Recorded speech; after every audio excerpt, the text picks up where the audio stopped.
Hello friend, welcome back to the my channel. आप लोग कैसे हैं और आप लोगों की पढ़ाई कैसी चल रही है।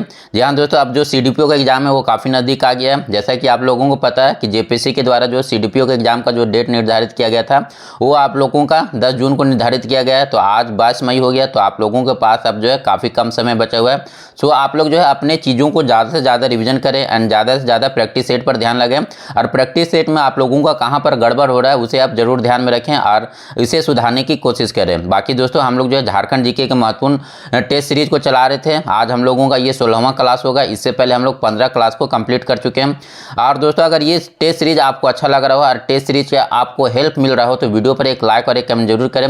वीडियो को ज़्यादा से ज़्यादा अपने दोस्तों के साथ शेयर करें और जो लोग चैनल पर नए आ रहे हैं चैनल को सब्सक्राइब करना ना भूलें। एंड इन सारे पीडीएफ के लिए दोस्तों आप मेरे टेलीग्राम चैनल पर जुड़ सकते हैं, जिसका लिंक जो है डिस्क्रिप्शन में दिया हुआ है। तो आप लोग इसका लिंक का यूज करके आप मेरे टेलीग्राम चैनल से जुड़ जाइए, जहां पर ये सारे जो है पीडीएफ डाल दिया जाता है। तो चलिए आज की वीडियो को स्टार्ट करते हैं। पहला क्वेश्चन है, निम्नलिखित कथनों पर विचार कीजिए। मुंडा झारखंड की एक प्राचीनतम जनजाति है जो छोटा नागपुर के पठार में निवेश करती है।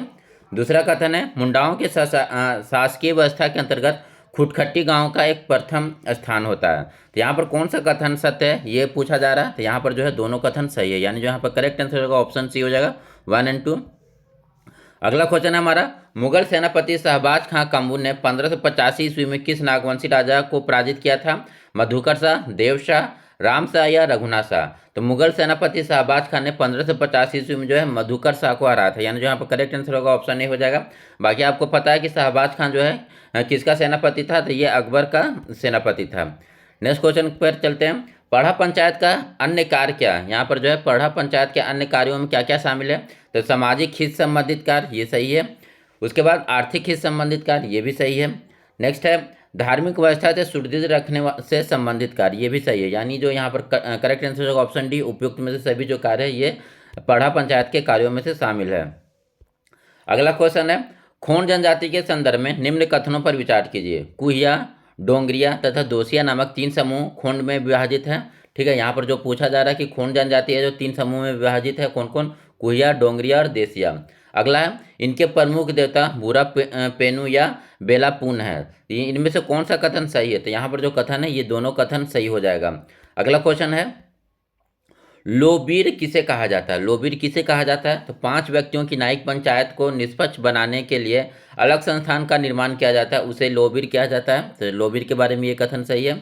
अगला है, संथाल के परंपरागत न्याय व्यवस्था की सर्वोच्च संस्था को लोबीर कहा जाता है, ये भी कथन सही है।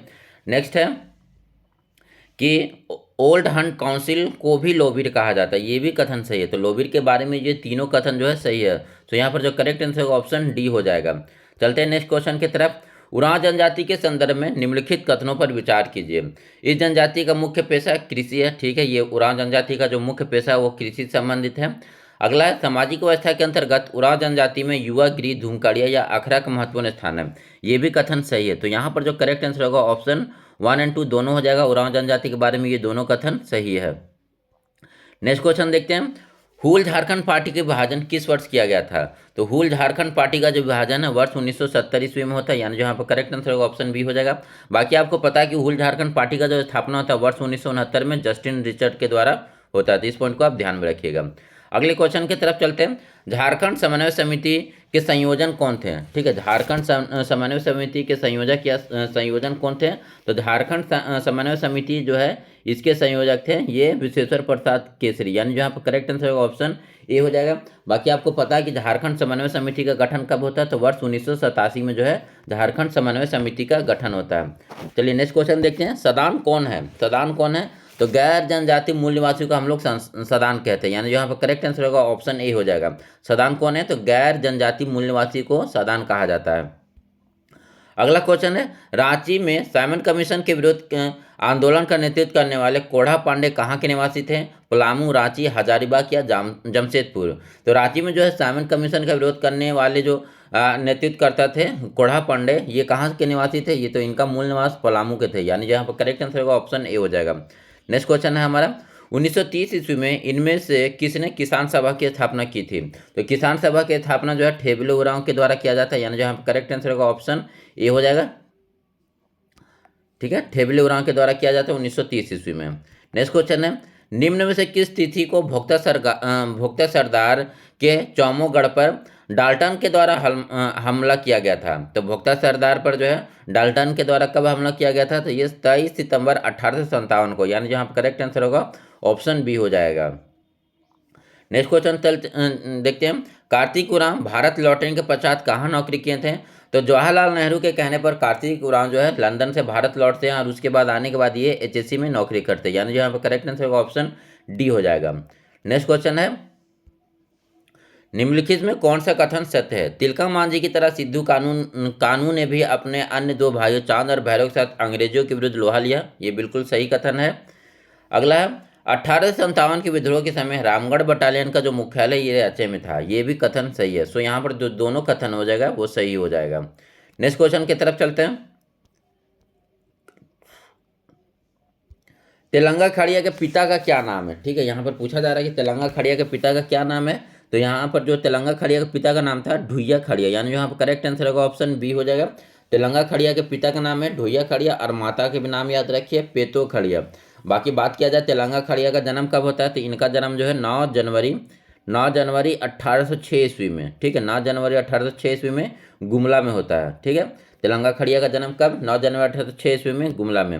नेक्स्ट क्वेश्चन देखते हैं। संथालों में जो है संथालों में हठ विवाह को किस नाम से जाना जाता है? तो संथालों में हठ विवाह को हम लोग निर्बोलक बापला कहते हैं, यानी जो हम करेक्ट आंसर होगा ऑप्शन बी हो जाएगा। संथालों में हठ विवाह को किस नाम से जाना जाता है? निर्बोलक बापला। उरांव स्वयं को अपनी भाषा को क्या कहते हैं? तो उरांव जो है स्वयं अपनी भाषा को कुड़ुक के नाम से जानते हैं, यानी जो यहाँ पर करेक्ट आंसर होगा ऑप्शन ए हो जाएगा। उरांव अपनी भाषा को क्या कहते हैं? तो कुड़ुक कहते हैं। मुंडा गांव का धार्मिक प्रधान क्या कहलाता है? तो मुंडा गांव का जो धार्मिक प्रधान है वो पाहन कहलाता है। नेक्स्ट क्वेश्चन है, मानकी मुंडा प्रशासन किस जनजाति की पारंपरिक जनजातीय शासन प्रणाली है? तो मानकी मुंडा जो है ये किस जनजाति का है? तो ये हो जनजाति से रिलेटेड है। नेक्स्ट क्वेश्चन की तरफ चलते हैं। निम्न में से किसे खड़िया जनजाति का मूल स्थान माना जाता है? तो खड़िया जनजाति का जो मूल स्थान है ये रोहतासगढ़ को माना जाता है। मगा नृत्य किस जनजाति में प्रचलित है? तो मगा नृत्य जो है आपका ये किस जनजाति में है? तो ये हो जनजाति में काफ़ी प्रचलित है मगा नृत्य। सरहुल या बाहा पर्व से संबंधित जादुर किस प्रकार का गीत है? तो सरहुल या बाहा पर्व से संबंधित जादुर जो है ये बसंत गीत है, यानी जो हम करेक्ट आंसर होगा ऑप्शन ए हो जाएगा। अगले क्वेश्चन की तरफ चलते हैं। जनजातियों के प्रसिद्ध स्थानीय चित्रकला शैली सोहराय किस पर्व से जुड़ी है? तो सोहराय ये सोहराय पर्व से ही जुड़ा हुआ है। नेक्स्ट है, चांगू वाद्य यंत्र किस लकड़ी से बनाया जाता है? चांगू वाद्य यंत्र ये आपका गम्हर और कटहल दोनों से बनाया जाता है, यानी जो हम करेक्ट आंसर ऑप्शन सी हो जाएगा। अगला क्वेश्चन है हमारा, शास्त्रीय संगीत के अंतर्गत मुरली वादन को प्रतिष्ठित करने में महत्वपूर्ण योगदान दिया है। ठीक है, यहाँ पर जो है मुरली वादन के लिए प्रतिष्ठित व्यक्ति कौन है यहाँ पर? तो यहाँ पर जो करेक्ट आंसर होगा ऑप्शन ए हो जाएगा चेतन जोशी। ठीक है, शास्त्रीय संगीत के अंतर्गत मुरली वादन को जो प्रतिष्ठा प्रदान करने वाले जो व्यक्ति थे ये चेतन जोशी हैं। अगला क्वेश्चन है, निम्न में से कौन सा कथन सत्य है? ग्रामर ऑफ द कोल पुस्तक के लेखक देव ए नेट्रोट हैं, ये बिल्कुल सही है। बिहारी लकड़ा को 2005 में साहित्य अकादमी पुरस्कार प्रदान किया गया था, ये भी यहाँ पर जो है कथन सही हो जाएगा। तो यहाँ पर जो है दोनों कथन सही है। नेक्स्ट क्वेश्चन देखते हैं। राय साहबों के द्वारा प्रकाशित आदिवासी पत्र के संपादक थे। ठीक है, ये राय साहबों के द्वारा जो है आदिवासी पत्र के संपादक कौन थे? तो राम साहब बंदीराव व साइमन तिरंगा, यानी जो यहाँ पर करेक्ट आंसर होगा ऑप्शन बी हो जाएगा। नेक्स्ट क्वेश्चन है, सिद्धनाथ कुमार किस साहित्य विद्या के आचार्य हैं? तो सिद्धनाथ जो है ये एक नाटककार हैं, तो यहाँ पर जो करेक्ट आंसर होगा ऑप्शन डी हो जाएगा। मुंडा भाषा अपने आप को एक पूर्ण भाषा है, यह कथन किसका है? ठीक है, मुंडा भाषा अपने आप में एक पूर्ण भाषा है, यह कथन किनका है? तो ये कथन जो है ये जगदीश त्रिगुणायत, राधा कृष्ण और मनमसी मुंडा, ये तीनों व्यक्तियों का कथन है। सो यहाँ पर करेक्ट आंसर ऑप्शन डी हो जाएगा। अगला क्वेश्चन है, खोटा साहित्य के संदर्भ में निम्नलिखित कथनों पर विचार कीजिए। मेघदूत नाम से खोटा संकलनों का जो प्रकाशन बरवाडा धनबाद से श्रीनिवास पानुनी के द्वारा किया गया था, ये कथन सही है। खोटा भाषा आर्य परिवार से संबंधित है, ये भी कथन सही है। उसके बाद साहित्य खोट्टा नामक द्विमासिक पत्रिका का संपादन अनिल कुमार गोस्वामी ने किया था। ये भी कथन सही है। सो यहाँ पर जो है उपयुक्त में से तीनों कथन जो है ये सही हो जाएगा। नेक्स्ट क्वेश्चन है हमारा, 1953 ईस्वी में स्थापित रामदयाल मुंडा जनजातीय शोध संस्थान किस जिले में स्थित है? तो 1953 में स्थापित जो रामदयाल मुंडा जनजातीय शोध संस्थान ये कहाँ पर है? तो ये रांची में है। नेक्स्ट क्वेश्चन है, धनबाद में स्थित भारतीय खनिज संस्थान ISM की स्थापना वायसराय लॉर्ड इरविन के द्वारा किस वर्ष किया गया था? तो जो ISM जो है धनबाद में, इसका स्थापना वर्ष 1926 में 9 दिसंबर 1936 में किया जाता है। यानी यहाँ पर करेक्ट आंसर हो जाएगा ऑप्शन सी हो जाएगा। अगला क्वेश्चन है, चर्च ऑफ इंडिया के द्वारा 1912 ईस्वी में क्रिश्चियन ट्रेनिंग स्कूल की स्थापना कहाँ किया गया? तो ये जो है चर्च ऑफ इंडिया के द्वारा 1912 ईस्वी में क्रिश्चियन ट्रेनिंग स्कूल का जो स्थापना किया जाता है ये देवघर में किया जाता है।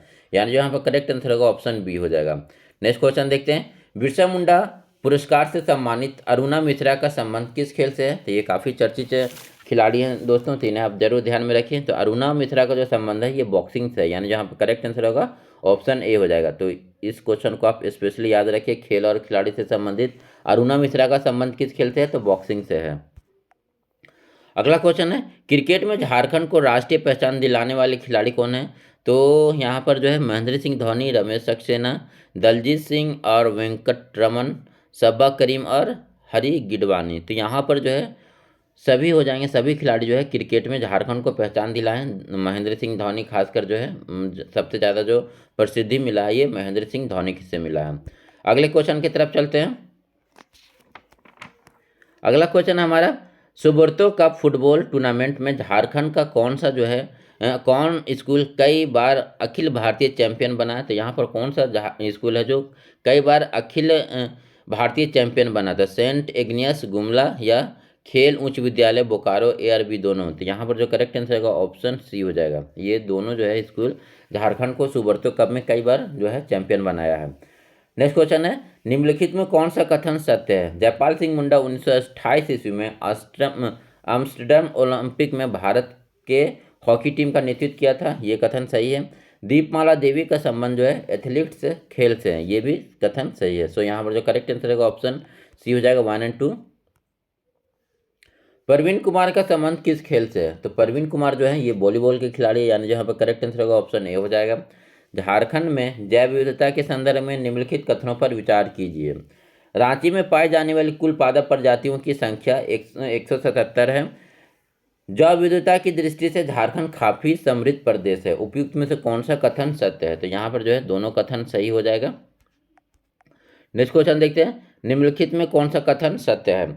झारखंड में अधिकांश विद्रोह जमीन पर अवैध कब्जा के कारण हुआ था। ये कथन बिल्कुल सही है। झारखंड में जो अधिकांश जो है विद्रोह किस कारण हुआ था? तो जमीन पर अवैध कब्जा के कारण हुआ था। अगला, रैयत की अग्रिम ऋणी में दी गई राशि भुगतान बंध कहलाता है। ये भी कथन सही है। सो यहाँ पर जो करेक्ट आंसर हो जाएगा ऑप्शन सी हो जाएगा। 1 और 2 दोनों कथन यहाँ पर जो है सही है।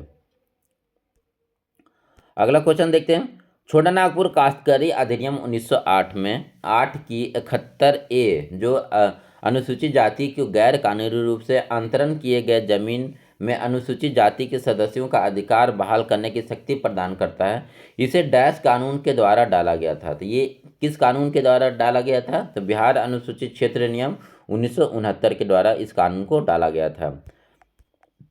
अगला क्वेश्चन है, छोटा नागपुर काश्तकारी अधिनियम 1908 की धारा 46(3) का के तहत यदि किसी जोत के मामले में एक पक्षकार अनुसूचित जनजाति हो तथा दूसरा पक्षकार अनुसूचित जनजाति नहीं हो तो ऐसे बाद में निम्न से कौन सा आवश्यक रूप से पक्षकार होगा? तो यहाँ पर कौन पक्षकार होगा? तो ऐसे मामले में जो है आवश्यक रूप से उपायुक्त को जो है पक्षकार बनाया जाएगा। यानी जो है करेक्ट आंसर होगा ऑप्शन बी हो जाएगा। नेक्स्ट क्वेश्चन देखते हैं, छोटा नागपुर काश्तकारी अधिनियम के अंतर्गत लगान का भुगतान, ठीक है, छोटा नागपुर काश्तकारी अधिनियम का अंतर्गत जो लगान का भुगतान कैसे होता है? तो मासिक आधार पर किया जाता है। यानी जहाँ पर करेक्ट आंसर होगा ऑप्शन बी हो जाएगा, लगान का भुगतान मासिक आधार पर। संथाल परगना काश्तकारी अधिनियम 1949 के अनुसार उपायुक्त कितने वर्ष के पश्चात बंजर भूमि को बंदोबस्ती कर सकता है? तो उपायुक्त जो है कितने वर्षों के बाद? तो ये टोटल जो है 5 वर्षों के बाद जो है इसको बंदोबस्ती कर सकता है। संथाल परगना काश्तकारी अधिनियम 1949 में कुल कितने धाराएं हैं? तो इसमें टोटल जो है संथाल परगना में 1949 में टोटल 72 धाराएं हैं। नेक्स्ट क्वेश्चन देखते हैं। निम्नलिखित कथनों पर विचार कीजिए। संथाल परगना काश्तकारी अधिनियम के अंतर्गत कुल 15 नियम बनाए गए हैं। संथाल परगना काश्तकारी अधिनियम 1949 में कुल 9 अध्याय हैं। तो यहाँ पर कौन सा कथन सत्य है? तो ये दोनों कथन जो है यहाँ पर सत्य है। नेक्स्ट क्वेश्चन देखते हैं। निम्नलिखित में से कौन से जिले आर्थिक रूप से अनुसूचित क्षेत्र के अंतर्गत आते हैं? तो यहाँ पर कौन सा जिला जो है अनुसूचित क्षेत्र के अंतर्गत आता है? तो ये गोड्डा, गढ़वा और पलामू, गोड्डा, गढ़वा और पलामू, यानी यहाँ पर करेक्ट आंसर होगा ऑप्शन सी हो जाएगा। नेक्स्ट क्वेश्चन की तरफ चलते हैं। ग्राम पंचायत की जनापूर्ति से संबंधित निम्न में से कौन सा कथन सत्य है? समान क्षेत्र के लिए 1/10 एक होना चाहिए। अनुसूचित क्षेत्र के लिए 1/3 से कम नहीं होना चाहिए। तो ये ग्राम पंचायत के बारे में जो जनपूर्ति या गणपूर्ति है उससे संबंधित ये इसमें कौन सा कथन सही है? तो ये जो है दोनों कथन यहाँ पर सही है। ग्राम पंचायत की जनपूर्ति के लिए समान क्षेत्र के लिए 1/10 होना चाहिए, ठीक है, टोटल मेंबर का 1/10। और नेक्स्ट है जो अनुसूचित क्षेत्र के लिए 1/3 से कम मेंबर नहीं होना चाहिए। तो गणपूर्ति के लिए 1/3 हो गया आपका अनुसूचित क्षेत्र के लिए, और आपका जो है सामान्य क्षेत्र के लिए जो है 1/10। नेक्स्ट क्वेश्चन देखते हैं। झारखंड के मध्यवर्ती पठार क्षेत्र जो 600 मीटर ऊंचा है, कौन सा पठार है? यहाँ पर कौन सा पठार ये कहलाएगा?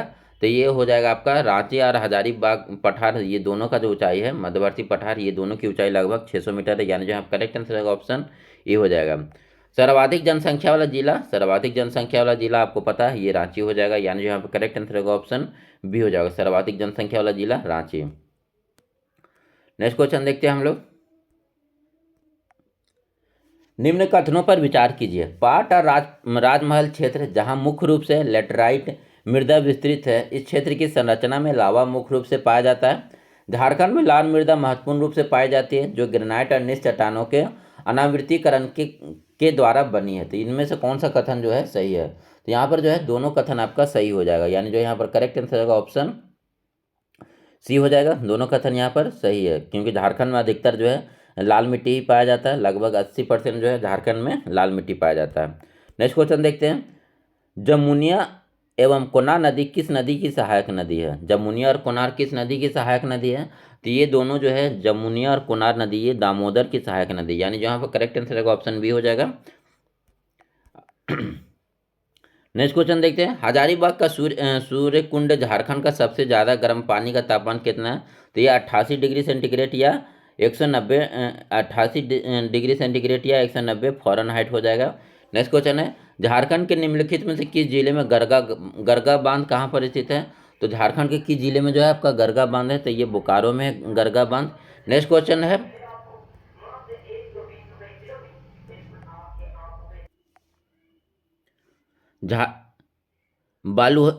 बलुआही मिट्टी झारखंड के किस जिले में पाई जाती है? तो बलुआही मिट्टी जो है झारखंड के दामोदर घाटी के क्षेत्र में अधिकतर पाया जाता है, यानी जो है करेक्ट आंसर हो जाएगा ऑप्शन ए हो जाएगा। मसाले का सर्वाधिक उत्पादन होता है, तो मसाले का जो सर्वाधिक उत्पादन कौन से जिले में किया जाता है? तो पलामू जिले के अंतर्गत होता है इसका सबसे ज़्यादा उत्पादन, यानी यहाँ करेक्ट आंसर हो जाएगा ऑप्शन ए हो जाएगा। नेक्स्ट क्वेश्चन की तरफ देखते हैं।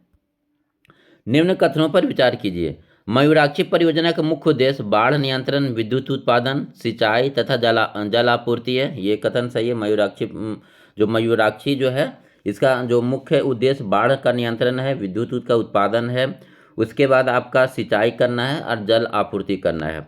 अगला है दामोदर घाटी परियोजना बेहद पुरानी तथा आज़ाद भारत की ये पहली घाटी परियोजना, ये भी कथन सही है, यानी जो यहाँ पर करेक्ट आंसर होगा ऑप्शन सी हो जाएगा। यहाँ पर जो है दोनों कथन सही है। दामोदर घाटी जो है भारत की सबसे पुरानी नदी घाटी परियोजना है, ठीक है। नेक्स्ट क्वेश्चन देखते हैं। निम्नलिखित में से किस स्थान पर दुनिया में लौह अयस्क का सबसे बड़ा एकल भंडारण है? तो दुनिया का सबसे बड़ा लौह अयस्क का एकल भंडारण जो पाया जाता है ये पाया जाता है चिड़िया पश्चिमी सिंहभूम में। अगला क्वेश्चन है। चाना नदी का उद्गम स्थल कहाँ पर है? चाना नदी का जो उद्गम स्थल है ये छोटा नागपुर का जो पठार है वहाँ से ये निकलती है। चाना नदी कहाँ से? तो छोटा नागपुर के पठार से ये निकलती है। अगला क्वेश्चन है। सुखलदरी जलप्रपात कहाँ पर है? तो सुखलदरी जलप्रपात जो है ये गढ़वा में है, यानी जहाँ पर करेक्ट आंसर होगा ऑप्शन ए हो जाएगा। नेक्स्ट क्वेश्चन देखते हैं। निम्नलिखित में से कौन सा कथन जो है सही है? झारखंड राज्य के बाद प्रथम औद्योगिक नीति की घोषणा जो है अगस्त 2001 में की गई। ये बिल्कुल कथन सही हो जाएगा कि झारखंड राज्य के निर्माण के बाद जो है अब प्रथम औद्योगिक नीति की घोषणा जो है वर्ष 2001 में किया जाता है। झारखंड औद्योगिक नीति 2001 के कारण कई संगठनों का प्रादुर्भाव हुआ। तो ये भी कथन सही है, यानी जहाँ करेक्ट आंसर का ऑप्शन सी हो जाएगा, 1 और 2 दोनों। खाद्य सुरक्षा खाद्य सुरक्षा कानून से राजस्व के कितने जनता लाभान्वित होंगे? खाद्य सुरक्षा कानून के द्वारा जो है राजस्व के कितने जनता जो है लाभान्वित होंगे? तो ये लगभग कितने हो जाएगा? तो ये लगभग 2,65,00,000, यानी यहाँ पर करेक्ट आंसर होगा ऑप्शन बी हो जाएगा। नेक्स्ट क्वेश्चन देखते हैं। निम्नलिखित कथनों पर विचार करना है। झारखंड के सिंहभूम के लिए जो है लिप्साबुरु में काइनाइट का विशाल भंडारण पाया जाता है। ठीक है, ये बिल्कुल सही कथन है। तो झारखंड के जो सिंहभूम क्षेत्र लिप्साबुरु है वहाँ पर काइनाइट का जो है विशाल भंडारण पाया जाता है। एस्बेस्टस खनिज का मुख्य उत्खनन क्षेत्र सिंहभूम के सरायकेला और रांची जिला में है। ये भी कथन सही है। एस्बेस्टस जो है मुख्य रूप से सिंहभूम का जो है सरायकेला का क्षेत्र है, रांची का क्षेत्र है। तो यानी यहाँ पर करेक्ट आंसर होगा ऑप्शन सी हो जाएगा, दोनों कथन सही है। नेक्स्ट क्वेश्चन है, सिटीजन चार्टर की अपेक्षा राइट टू सर्विस कानून ज़्यादा महत्वपूर्ण है, क्यों? ठीक है, यहाँ पर जो है सिटीजन चार्टर की अपेक्षा जो है राइट टू कानून है सबसे ज़्यादा महत्वपूर्ण क्यों है? तो राइट टू सर्विस में से नागरिक का अधिकार का दर्जा मिल जाता है, इसलिए ये कानून महत्वपूर्ण है। यानी जहाँ पर करेक्ट आंसर होगा ऑप्शन बी हो जाएगा। धनबाद औद्योगिक क्षेत्र किस औद्योगिक क्षेत्र के अंतर्गत आएगा? तो ये बोकारो के अंतर्गत आ जाएगा, यानी जहाँ पर करेक्ट आंसर होगा ऑप्शन ए हो जाएगा। नेक्स्ट क्वेश्चन देखते हैं।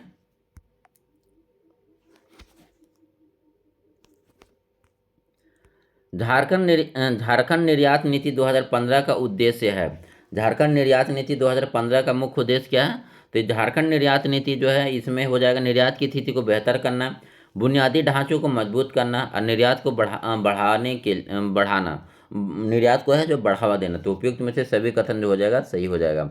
नेक्स्ट क्वेश्चन है, झारखंड में कोयला धोबन के उद्योग के प्रमुख केंद्र हो जाएगा जामाडोवा हो गया, सवांग हो गया, करगली हो गया, सोहन हो गया, पाथरडी हो गया, भोगनाडी हो गया, कथार हो गया और दुग्ध में स्थित है। इनमें से कौन जो है भारत का प्रमुख स्थान रखता है? तो ये जो करगली हो जाएगा ये भारत में ऑप्शन के अनुसार जो है करगली हो जाएगा, यानी यहाँ पर करेक्ट आंसर होगा ऑप्शन ए हो जाएगा। नेक्स्ट क्वेश्चन की तरफ चलते हैं। Fertiliser corporation of India limited एवं पायराइट्स फास्फोरस एवं केमिकल लिमिटेड कहाँ पर स्थित है? तो ये सारे जो है फर्टिलाइजर वाला ये सिंदरी में स्थित हो जाएगा, यानी यहाँ करेक्ट आंसर होगा ऑप्शन ए हो जाएगा। बोकारो लौह इस्पात कंपनी की स्थापना किस देश के सहयोग से किया गया था? तो बोकारो लौह इस्पात जो है ये रूस के सहयोग से किया गया था, यानी यहाँ पर करेक्ट आंसर होगा ऑप्शन ए हो जाएगा। बीसीसीएल कंपनी का संबंध किस उद्योग से है? तो बीसीसीएल जो है कोयला उत्खनन के लिए है, यानी यहाँ पर करेक्ट आंसर होगा ऑप्शन ए हो जाएगा। नेक्स्ट क्वेश्चन देखते हैं। निम्नलिखित कथनों में कौन सा कथन जो सत्य है? जिटको की स्थापना राज्य में औद्योगिक आधारभूत संरचना के निर्माण के उद्देश्य से किया गया था, ये कथन सही है। जिटको की कुल शेयर पूंजी 50 करोड़ की है, ये भी कथन जो है सही हो जाएगा, यानी यहाँ पर करेक्ट आंसर होगा ऑप्शन सी हो जाएगा, ये दोनों कथन सही है। झारखंड राज्य की किस योजना का विस्तार अक्टूबर 2016 में किया गया? तो झारखंड राज्य में जो है किस योजना का? तो साइकिल वितरण योजना का जो विस्तार अक्टूबर 2016 में कर दिया गया है। नेक्स्ट क्वेश्चन है, उज्ज्वला योजना से संबंधित क्वेश्चन कौन सा कथन जो है सत्य है? इसके तहत जो है 27 लाख बीपीएल परिवारों को गैस कनेक्शन देने का लक्ष्य रखा गया है। इसके तहत गरीब को मुफ्त गैस कनेक्शन दिया जा रहा था। इसमें से कौन सा जो कथन है सही है? ये दोनों कथन सही हो जाएगा। अंबेडकर तकनीकी छात्रवृत्ति योजना किस कोर्स के लिए दिया जा रहा है? ठीक है, तो अंबेडकर जो है ये मेडिकल और इंजीनियरिंग कॉलेज दोनों के लिए दिया जा रहा है। आश्रम या एकलव्य विद्यालय में कितने वर्ग तक की पढ़ाई होती है? तो आश्रम या एकलव्य विद्यालय में जो है ये 6ठी से लेकर 12वीं तक का पढ़ाई किया जाता है, यानी यहाँ पर करेक्ट आंसर होगा ऑप्शन सी हो जाएगा। नेक्स्ट क्वेश्चन देखते हैं। राष्ट्रीय शहरी सूचना व्यवस्था योजना को कितने बड़े शहरों में लागू करने की योजना बनाई जा रही है? तो राष्ट्रीय शहरी सूचना व्यवस्था को 5 बड़े शहरों में लागू करने का योजना बनाया जा रहा है। नेक्स्ट क्वेश्चन देखते हैं। निम्नलिखित में से किस अभ्यारण्य के मध्य एक खूबसूरत झील हरी पहाड़ी स्थित है? तो ये हरी पहाड़ी किस झील के किस जो है आपका अभ्यारण्य के अंतर्गत आता है? तो तोपचाची अभ्यारण्य। धनबाद में जो है, यानी जो यहाँ करेक्ट आंसर होगा ऑप्शन सी हो जाएगा। कौन सा झील जो है हरी पहाड़ी जो है खूबसूरत झील है, ये किस अभ्यारण्य के अंतर्गत है? तो तोपचाची अभ्यारण्य। पलामू अभ्यारण्य कहाँ पर है? तो पलामू अभ्यारण्य लातेहार में है। नेक्स्ट क्वेश्चन देखते हैं, निम्नलिखित कथनों पर विचार कीजिए। रांची खूंटी मार्ग पर जोड़ा पुल नामक स्थान के निकट बिरसा मृग विहार अवस्थित है। पालकोट अभ्यारण्य गुमला जिले में पालकोट प्रखंड के अंतर्गत चैनपुर वन पंडल के क्षेत्र में स्थित है। तो ये दोनों कथन जो है सही हो जाएगा। ठीक है, रांची खूंटी मार्ग पर जोड़ा पुल नामक स्थान पर के निकट जो है बिरसा मृग विहार अवस्थित है, और पालकोट अभ्यारण्य जो है गुमला जिले के पालकोट प्रखंड के अंतर्गत चैनपुर परमंडल क्षेत्र में अवस्थित है। कोडरमा अभ्यारण्य का जो है क्षेत्रफल लगभग कितना है? कोडरमा अभ्यारण्य का क्षेत्रफल लगभग कितना है? तो ये 177.35 वर्ग किलोमीटर में फैला हुआ कोडरमा अभ्यारण्य। बेतला नेशनल पार्क किस जिले में स्थित है? तो बेतला तो ये काफ़ी आसान है, ये लातेहार में स्थित है, यानी जो हम करेक्ट आंसर होगा ऑप्शन ए हो जाएगा। अगले क्वेश्चन की तरफ चलते हैं, निम्नलिखित कथनों पर विचार कीजिए। हिमालय निर्माण से पहले संपूर्ण छोटा नागपुर जो है संप्राय मैदान में बदल गया, ये कथन सही है। रांची हजारीबाग पठार को दामोदर नदी दो भागों में विभाजित करती, ये भी कथन सही है, यानी जहाँ करेक्ट आंसर होगा ऑप्शन सी हो जाएगा। नेक्स्ट क्वेश्चन देखते हैं, निम्न में से किस वृक्ष का उपयोग रेशम के कीड़ों को पालने हेतु नहीं किया जाता? तो ये अमरूद का नहीं किया जाता है, बाकी जो आपका अर्जुन हो गया, शाल हो गया, शहतूत, इसका यूज जो है रेशम के कीड़ों को पालने में किया जाता है। झारखंड के कुल वन क्षेत्र का कितना प्रतिशत रक्षित वनों की श्रेणी में आता है? तो झारखंड के कुल वन क्षेत्र में जो रक्षित वन जो है 81.28% आता है। अगला क्वेश्चन है, निम्नलिखित कथनों पर विचार कीजिए। निम्नलिखित कथनों पर विचार करना है, पर्यावरण असंतुलन के कारण ही विभिन्न प्रकार के जीव जंतु विशेषकर पक्षी वन की प्रजातियां लुप्त होने के कगार पर है, ये कथन सही है। पर्यावरण असंतुलन के कारण मिट्टी का अधिक कटाव झारखंड में देखने को मिलता है, तो इसमें से कौन सा जो कथन है ये सत्य है? तो ये दोनों कथन जो है यहाँ पर सही है। नेक्स्ट क्वेश्चन देखते हैं, शुष्क प्रायद्वीपीय साल वन झारखंड में है। ठीक है, ये जो शुष्क प्रायद्वीपीय साल वन जो है झारखंड के किस किस क्षेत्र से रिलेटेड है? तो ये हो जाएगा आपका दक्षिणी हजारीबाग, लातेहार, धनबाद, जामताड़ा, लोहरदगा, रांची, बोकारो और सिमडेगा, इन सभी क्षेत्रों में जो है शुष्क प्रायद्वीपीय साल जो है वन पाया जाता है। अगला क्वेश्चन है, झारखंड में आपदा के दौरान राहत कार्य के संचालन हेतु गठित राज्य आपदा कार्रवाई कोष में केंद्र और राज्य सरकार के हिस्सेदारी क्रमशः कितनी कितनी है? तो केंद्र और राज्य सरकार का जो है ये जो है आपका हिस्सेदारी 75 और 25% में है, यानी यहाँ करेक्ट आंसर होगा ऑप्शन सी हो जाएगा। अगला क्वेश्चन है, झारखंड राज्य में त्वरित झांझा एक प्रमुख आपदा है जिसे व्यापक पैमाने पर जन माल की हानि होती है। इस समस्या के निपटाने हेतु निम्न में से कौन सा उपाय कारगर सिद्ध रहेगा? तो यहाँ पर कौन सा उपाय जो कारगर सिद्ध रहेगा? तो वर्षा के दौरान घरों से बाहर ना निकलना, वर्षा के समय पेड़ों के नीचे ना रुकना, बिजली एवं तार के खंभे से दूर रहना। तो ये उपयुक्त में से सभी जो है सही हो जाएगा। अगला क्वेश्चन है, आपदा प्रबंधन योजना का ध्येय क्या है? आपदा प्रबंधन योजना का ध्येय वाक्य क्या है? तो समस्त सरकारी विभागों और एजेंसी के मध्य एकीकरण को स्थापित करना, सभी संस्थाओं विभागों में के मत्स्य समन्वय बिठाना, ये दोनों कथन सही हो जाएगा। अगला क्वेश्चन है, झारखंड में जंगली हाथियों के द्वारा मानवीय बसावट क्षेत्र में किए जाने वाले आक्रमण का प्रमुख कारण क्या है? तो ये जंगली हाथियों के द्वारा आक्रमण का मुख्य कारण जो मानव द्वारा हाथियों के प्राकृतिक आवास में हस्तक्षेप किया जाना, यानी यहाँ पर करेक्ट आंसर होगा ऑप्शन सी हो जाएगा।